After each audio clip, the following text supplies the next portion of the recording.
Dave, you were sitting there. We had pretty much the same shots against Kansas and didn't make them. Then we had the same shots. And today we made them. Today he made them. Terry didn't have the same kind of game he's been having on, I don't know what day it is, on Saturday, I guess. And today he made shots. When those guys make shots, we're pretty good. And we defended better. This was maybe the best job we did defensively. It seemed they'd be kind of a mismatch for you because they can all shoot and shoot threes. What were you able to execute defensively that held them down some? Well, Freddie does a great job. Freddie does a great job of taking advantage of mismatches, taking advantage of, they do a great job with DeAndre Kane, posting him a lot. Mention they post him against small forwards. We had Terry Anderson on Hogue, and Hogue's is he leading rebounder in the league maybe. And Terry did a pretty good job on him. But what his score was, 8-2 or 8-4 or whatever it was, or 8-6. Maybe we made a couple of threes, but we hadn't stopped them. And we went to matchup. We played matchup. Kind of, I think got him out of rhythm a little bit.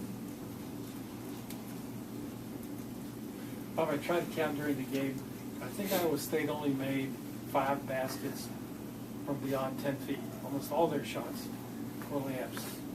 Is that part of the defense or just the matter of? We didn't want them to make threes. We wanted to. When you look at when they've played really well, they made a bunch of threes. That was by design. I didn't want them to make all those, don't get me wrong. So we wanted to take away, we wanted to take the 3-ball away from them. They said it looked like defensively they didn't know what you were doing, and he said that kind of made sense because we don't know what we're doing. Yeah. Is that fair to say? So I told that at that time. I said, I think we got them confused. They don't know what we're doing. It's probably because we have no idea what we're doing. But when we were pretty good at doing it, we didn't know what we were doing. We just did pretty good, whatever it was. Probably won't teach them what they're doing, then. Oh, it's but it changes. Everybody, They and those guys last year, I'd get all these coaches like, can you tell me what you guys did with the matchup? And I said, no, okay, I don't know. And everybody thinks you're trying to keep a secret. We played everything different. This is the best we've been, though. By far the best we've been. Bob, had you seen a shooting performance like this coming from your guys' practice efforts and such? It's an amazing thing when you get in the gym and you get a lot of shots up, your chance for success increases dramatically. And the first guy in the gym when I walked in on Sunday was Remy, and the last one to leave was Remy, and the last one to leave shoot around the day was Remy. And so, yeah, generally it's Wani. Generally it's Wani's the last one to leave, but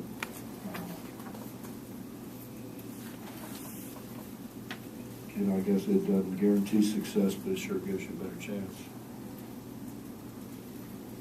Kenny made some early, I think we can make some early. That gives you some confidence. But he shot it really well. Coach, another defensive question. Melvin Edgem, he scores 48, Big 12 record, and he only has 1 field goal in this game. I guess, how'd you do it? Did we let him get one? Just one.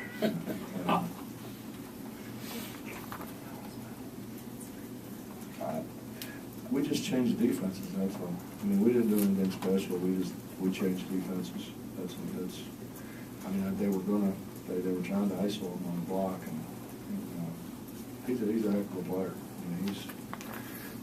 And I think we did a better job in transition defense. And honestly, when you go look at the film, they scored a ton of points, and he scored a ton of points. I don't know what day. Saturday, I guess it was. In transition.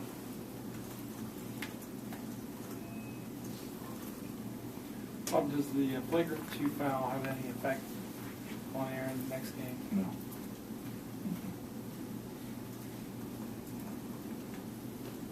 1 Bob, I know this is probably, the way things go tonight is obviously not going to happen every night. Maybe I'm wrong, I'm sure you know my call.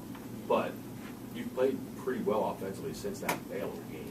And you said even within games you haven't been able to sustain things. This is 2 weeks of playing pretty good offense. Is there a sign that's come around like you would imagine earlier, besides the 102 tonight? I think that, you know, we got a bunch of young guys, and our guys that are young haven't been here very long, except for Kevin Noreen, and they're starting to understand what you tell them. You know, we're not running a lot of sets. We're trying to have them play basketball, but we're trying to have them understand what the defense is doing and what counter they make. I mean, I think that's the best way to play basketball if you can do it. And I think their understanding's getting better. I mean, I really do. We just had a ton of new guys that just it's you know, they tried. It wasn't I never stood there and said they didn't try. They've tried. They've tried all year. It's just the more and more you coach them, the better and better their background is. You know, and so they start to understand things better. And we did a really bad job against Oklahoma, was it? Oklahoma and Kansas of slipping that ball screen whenever they, you know, the whole deal was they wanted to kind of not double team, but kind of double team Wani or Aaron, whoever came off that high ball screen, and we just stood there, and our focus has been for those guys to slip, and Brandon, you know, got a couple against Kansas. We didn't do it near as much against Kansas as what we needed to, but Sweat slipped it, and then all of a sudden they can't stand there and try to stop that penetration all the time. Coach, is there any way to describe the kind of role that Gary gives you, the tough physical play from the guard standpoint? Seems like he's tangled with someone every game, it seems like. I can relate, you know. No, he does. I mean, he gives us toughness. He's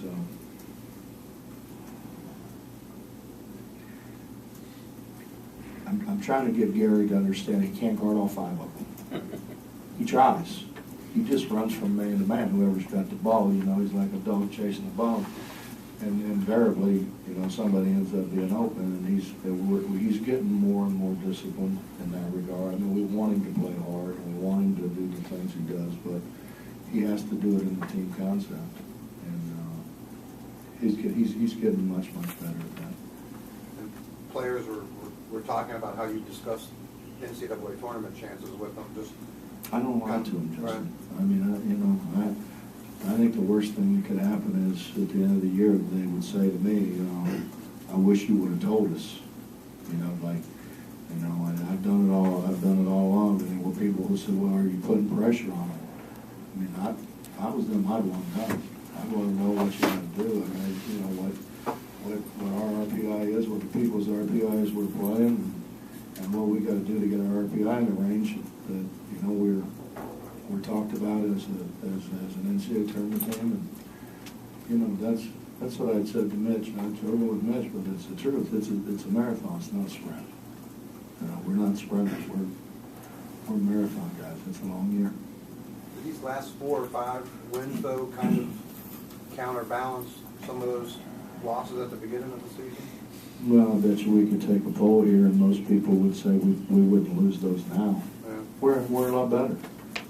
You know, we were young. I tried to tell you guys that. You know, we'll get better. You know, we're just young. We make dumb mistakes. We didn't do some fundamental things that you need to do. We're still not where we need to be, but we're a heck of a lot closer. Hey, Coach, what about Nate tonight? He seemed to give you a spark. I thought he's terrific. I think that's the best Nate's played. They came on kind of cut in the lead a little bit. I'm not sure how much they had got to, maybe 15 or whatever it was, and he made like 3 defensive plays. He got the steal and he kicked another one loose and threw it ahead. And then the play that he made, he stole the ball underneath the basket, that's a big time play. I mean, that's what, I'm kind of used to seeing guys do. That's getting the ball. And he did. I thought he was really good. He rebounds. He's got really good hands.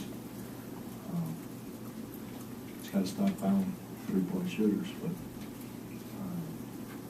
I thought far and away the best game he's played. And I thought really a key to our run in the second half was his defensive play.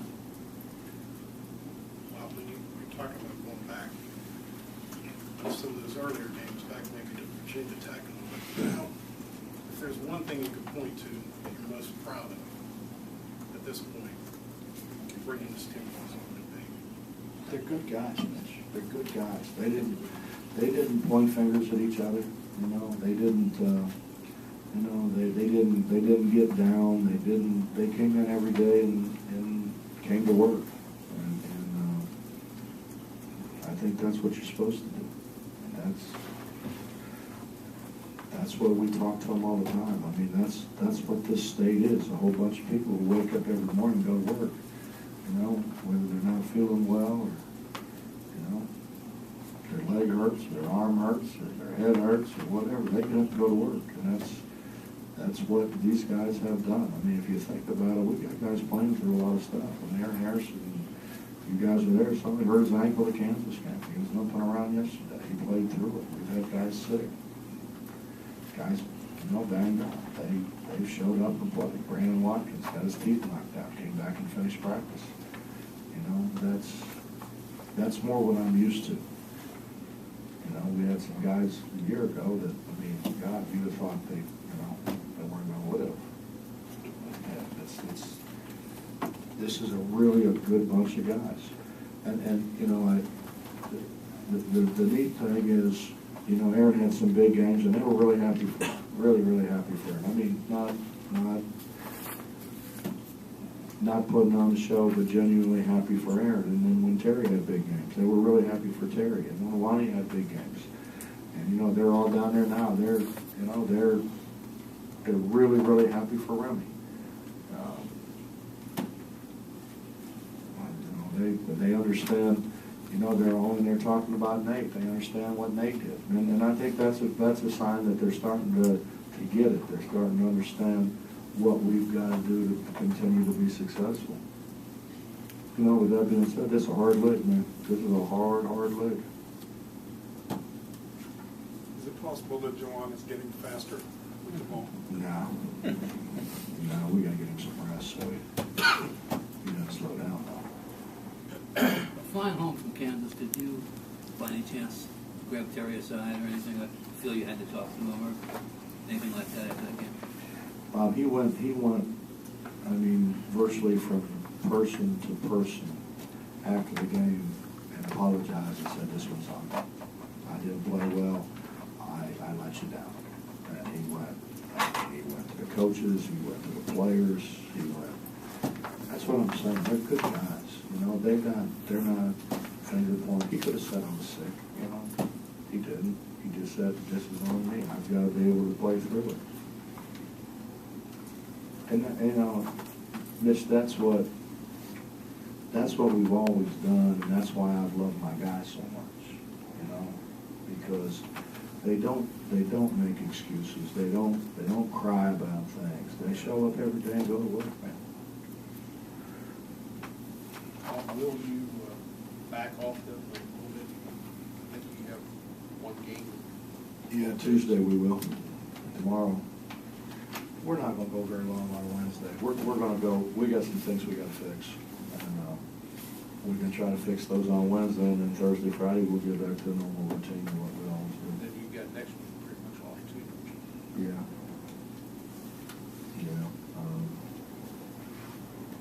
Been a long week, we don't win. Bob, they've handled their struggles earlier in the season pretty well. How do they so far handle success for someone new? Honestly, Mike, I think the only thing we didn't handle very well was when we, lose at the buzzer to Oklahoma State, and then we came back against Texas, and you know, we didn't make any shots, and that has a tendency to make you maybe put your head down a little bit too. But I think that's really the only time that they haven't responded to whatever. I mean, that's what I told them. That I just told them, you know, it's a long year, man. It's a long year. And I tell them all the time, when you guys think it's a really long year, just think about those guys playing the NBA, because they haven't got to halfway yet. And, you know, you freshmen are tired, you know, and you're looking like, man, we played 22 games. Guess what? You know how many they've played? They've played, what is it, 43. You know, and everybody wants to do that. You know, you better realize what you're asking for. Those guys don't get a break to the All-Star break, and you know, the good ones go play in the All-Star game. So. Coach. All right.